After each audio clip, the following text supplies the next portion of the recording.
What's going on, everyone? Jeremy here from the Quartering. We have week 2 box office numbers for Black Panther: Wakanda Forever.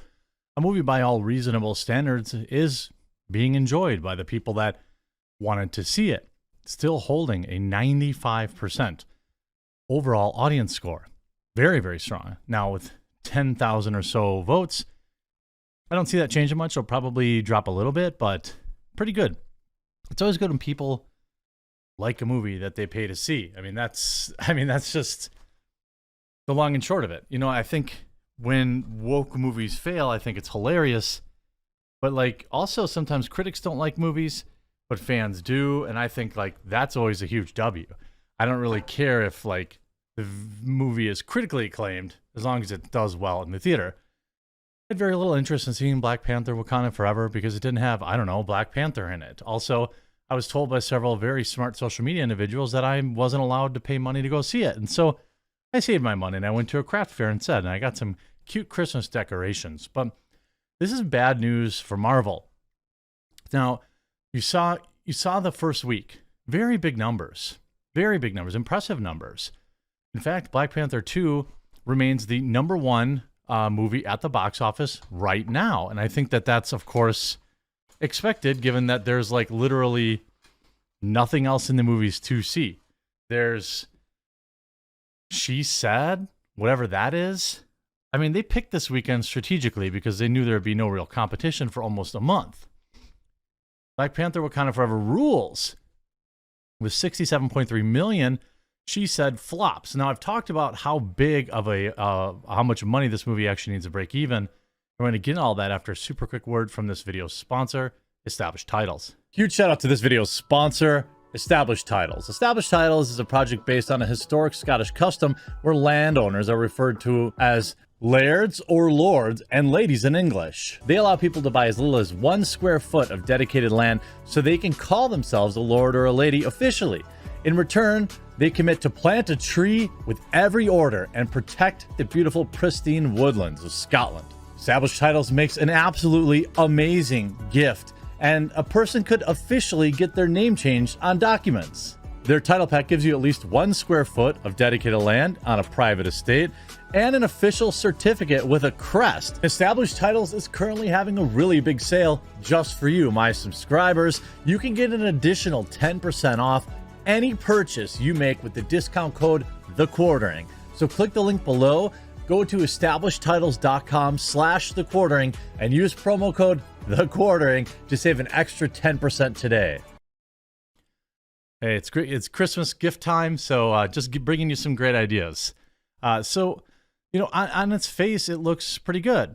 You know, Disney comic book sequel Black Panther: Wakanda Forever extended its reign of the domestic box office in its second weekend of release.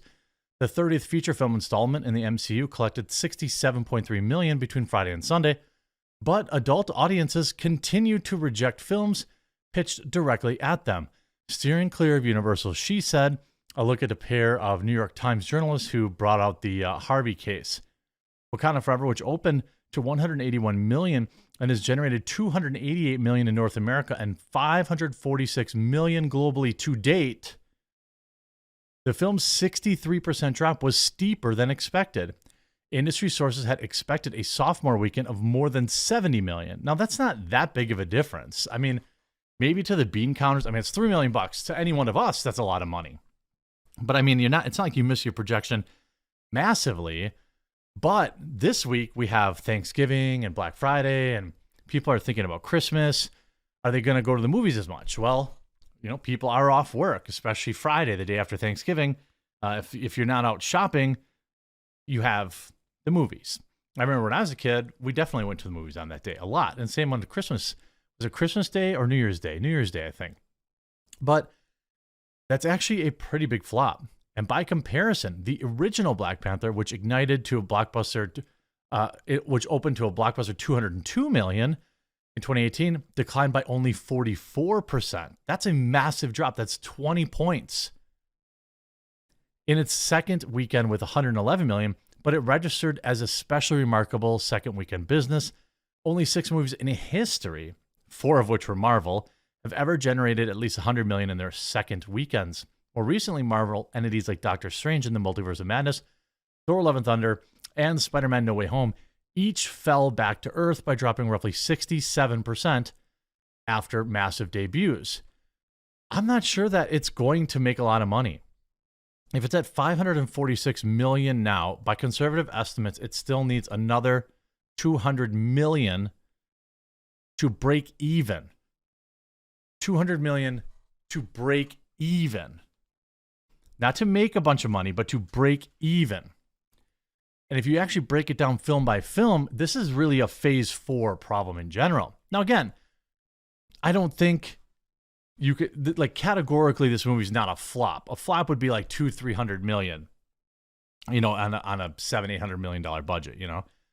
But it's not going to make much money, just like nothing in phase 4 really did, except for Doctor Strange. And arguably, that sequel was far worse than the original.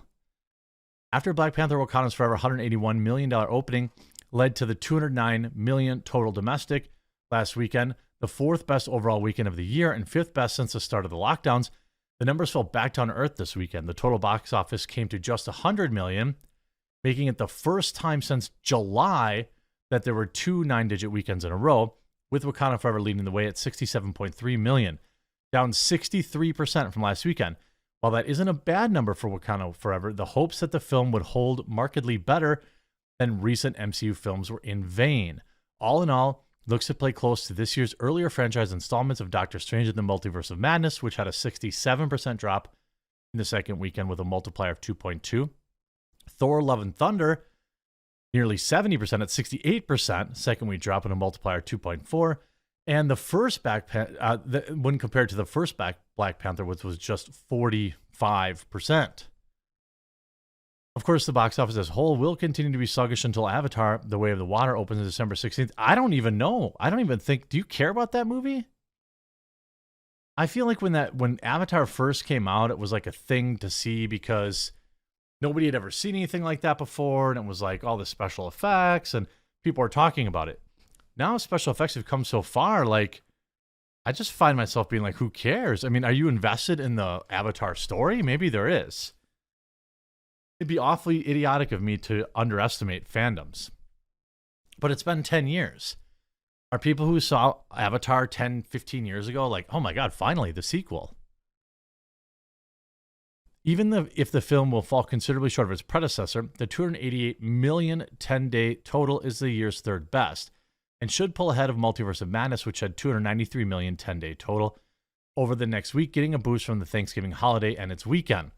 It will likely go on to become the year's 2nd highest grossing film, topping Multiverse's $411 million total and finishing up just behind Top Gun Maverick and potentially Avatar 2. The worldwide total is now at $546 million, and holdover markets, it dropped to 49% compared to 56% drops in earlier MCU totals. So not even Black Panther, I don't think, is igniting new fans to show up for Marvel. It's just the same people. The same people that like Marvel movies. Now, this coming up weekend, it could actually be huge, right? Because if you want to go to the movies, there's literally nothing out. I mean, what is it competing against? You know, nobody wants to see The Glass Onion. That movie stinks. Nanny, I don't know. All the Beauty, I mean, The Sun, White Noise. I mean, maybe like a lot of these. I mean, some of these rate really good. Glass Onion rated very, very good with critics, but I'm hearing that the movie kind of stunk. That's the follow-up to whatever the other movie was, Knives Out. Knives Out was, I think, overrated. Some people really loved it, though, so maybe I just didn't get it. You know, maybe I didn't understand it. Nanny is like a horror mystery film. These never really do great in the movie theaters. So, I mean, what is this? I mean, Poker Face? This film got a 6% and a 30% from that. So, like, people are going to go see that? No, people aren't going to see that. So they're going to go see Wakanda if they haven't, because they feel like, man, might as well see something. This would probably be a good one. I'd like to see this. Most Guys Are Losers. Yeah, that sounds like a great movie. I'm totally in. Mia Sorvino. Yes, please. Slay Queen. So it'll be interesting. You know, I think that there still is a lot of fatigue, like Marvel fatigue. You know, I'm certainly suffering from it myself. You know, Blade I thought would have been something cool to see, but not with the direction that they went, not with making it PG and all this kind of stuff and just applying the Marvel equation to it. I wasn't really excited for that. So I don't really know. There's not much that I can't wait for it to come out on streaming for these days. And Black Panther Wakanda Forever is just another one of those movies to me. Will it reach $1 billion? We'll have to wait and see, I suppose. You let me know in the comment section down below, and we'll talk to you again real soon.